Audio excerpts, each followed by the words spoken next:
कहानी में एक नया मोड़ आ गया है। दोनों ने दादो पुलिस थाने में सरेंडर कर दिया। 11वें दिन आखिरकार दोनों ने खुद थाने में सरेंडर कर दिया। दामाद के साथ घर लौटी सास सपना ने कहा कि पति के साथ कभी नहीं रहेगी। दामाद राहुल के साथ ही करूंगी शादी। पति से परेशान होकर करना चाहती थी खुदकुशी। होने वाले दामाद ने भी सहारा दिया। तो 11 दिन तक फरार होने के बाद आखिरकार दोनों को पुलिस गिरफ्तार करके यूपी ले आई। बताया जा रहा है कि बिहार ये चले गए थे और लगभग 11 दिन बिहार में उन्होंने बिताए। लेकिन अब महिला का साफ कहना है कि वो अपने पति के साथ नहीं रहना चाहती। दामाद राहुल के साथ ही शादी करूंगी। होने वाले दामाद ने भी सहारा दिया है। पति से परेशान होकर खुदकुशी की बात ये महिला कह रही थी। लगातार बहुत सारी बातें इस मामले में निकलकर सामने आई और आखिरकार सास और दामाद की कहानी में ये नया मोड़ आ चुका है। अलीगढ़ से ये बड़ी खबर आपको बता रहे हैं। दोनों ने दादो पुलिस थाने में सरेंडर कर दिया है। महिला ने अपने पति पर बहुत सारे गंभीर आरोप लगाए हैं और कहा है कि मैं तो तंग आकर खुदकुशी करने वाली थी।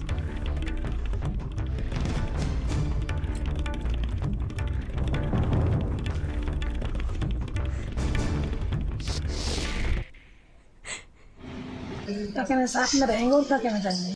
बस सुबह परिवार वाले आ जाएंगे जब बात होगी। किसके साथ में रहेंगी?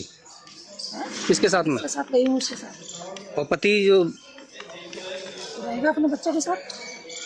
नहीं तो आप जाने का कारण क्या रहा? ऐसे ही चले गए। और शादी थी आपकी बेटी की तो आज चलो कोई बात नहीं है, चले गए तो चले गए बस। मतलब ये मरने के लिए मतलब मोहताज हो रही थी। अरे क्यों ये मतलब घर वाले मतलब टॉर्चर कर रहे थे। अच्छा। कि मुझे टॉर्चर कर रहे हैं तो इसलिए ना मैं मर रही हूँ, मुझे लेके जाओ।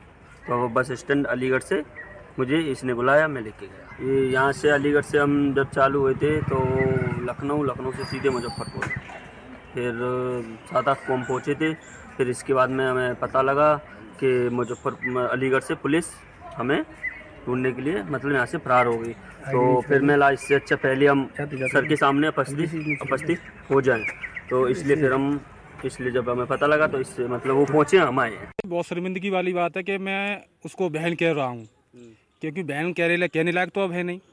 अगर जो बहन कहने लायक होती तो हमारे जीजाजी के साथ रह रही होती। जो भी पैसे लेके गई है घर से और जो भी जेवरात लेके गई है, आप लोगों को सब लोगों को मालूम है और पूरे हिंदुस्तान को भी मालूम है इस बात का। लेकिन जो पैसा और चीज़ जो जेवरात लेके गई है वो तो मिलना चाहिए। और दूसरी बात ये है, जो इन्होंने घिनौना काम किया है दोनों ने, उसके ऊपर भी थोड़ी सुनवाई होनी चाहिए।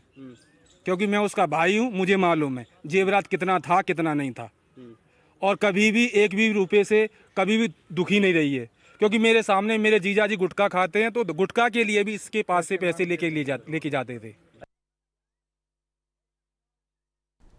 तो 11 दिन बाद लुका छुपी करने के बाद आखिरकार ये जोड़ा सामने आ चुका है। ये वही दामाद है और ये वही सास है जो एक दूसरे के साथ रहने की बात कह रहा है। मुकेश हमारे साथ मौजूद है इस खबर पर।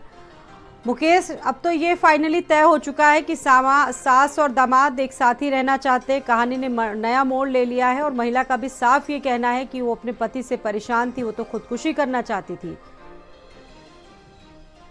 जी स्वाति, बिल्कुल सही बताया आपने। जो महिला है जिसका नाम सपना है और जो लड़का है जो राहुल, जो कि सास और दामाद लगते हैं, ये 6 अप्रैल को यहाँ से गए थे। अपने आप ही नाटकीय ढंग से फिल्मी अंदाज में लौट के आए अपनी कार से और थाने पहुंचे और पुलिस से जाके सीधे तौर से उन्होंने कहा कि अब वो यानी कि सास यानी कि जो सपना, वो कहते कि मैं अपने पति जितेंद्र के साथ नहीं रहूंगी, मैं इन्हीं के साथ रहूंगी। यानी कि दामाद, जो होने वाले दामाद है राहुल, उन्हीं के साथ रहूंगी। और उन्होंने साफ तौर से बताया यह कारण उनका जो भागने का था यहाँ से, वह यह था कि वो अपने पति से परेशान थी कि वो शराब पीता है, गुटखा खाता है और पैसे नहीं देता खर्चे के लिए, रहने के लिए ठीक से नहीं रहने देता, प्रताड़ित करता है। और शादी की जब इससे बातचीत हुई थी, उनकी बेटी और जो जितेंद्र है जो उनका पति, वो उन पर शक करने लगा। उसी शक के दौरान बहुत धन्यवाद आपका जानकारी देने के लिए।